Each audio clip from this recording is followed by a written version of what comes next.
선제 타격. 계엄령 선포하기 위한 논리적인 밑밥을 깔고 있는 것이다. 윤석열이가 반국가 세력 자꾸 노래 부르는 것이야말로 계엄령 선포하기 위한 논리적 밑밥을 깔고 있는 것이다.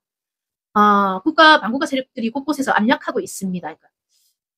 근데 이제 김종인이가 박정희 전두환 다음으로 윤석열이 의회 기능에 대한 개념이 없다. 의회 기능에 대한 개념이 없다. 윤석열이가 그러니까 국회의원을 안 해보고 바로 대통령이 됐잖아.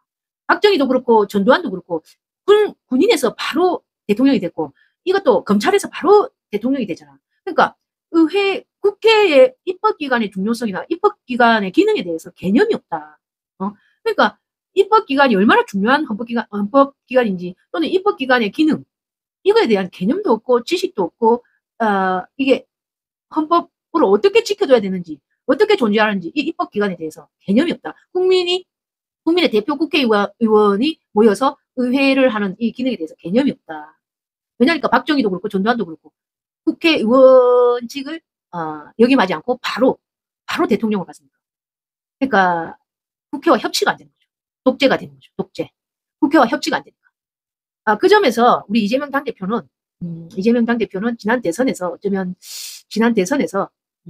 어쩌면 약간 실패한 게 이재명 당대표에게는 하나의 경험이 될 수도 있었다. 의회 경험이 없었잖아요.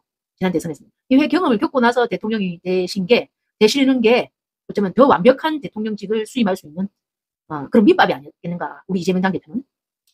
이재명 당대표에게 봐서는 정말 뼈아픈 대선 패배였지만 의회의 기능이나 이런 의회에 대한 개념을 쌓고 나서 대통령 되시는 게 더 완벽한 대통령이 되기 위한 길이다. 그렇게 생각합니다.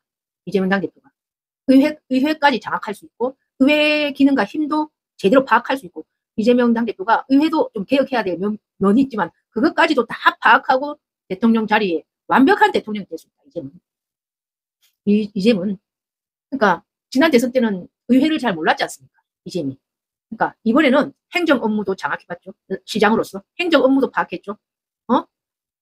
민변으로서 이제 시민단체 쪽과도 다 파악해봤죠. 행정 업무도 파악했죠. 그 다음에 지역 행정도 다 파악했죠. 그 다음에 이제는 의회도 파악했죠. 이래 되면 완벽한 대통령이 되지 않겠는가.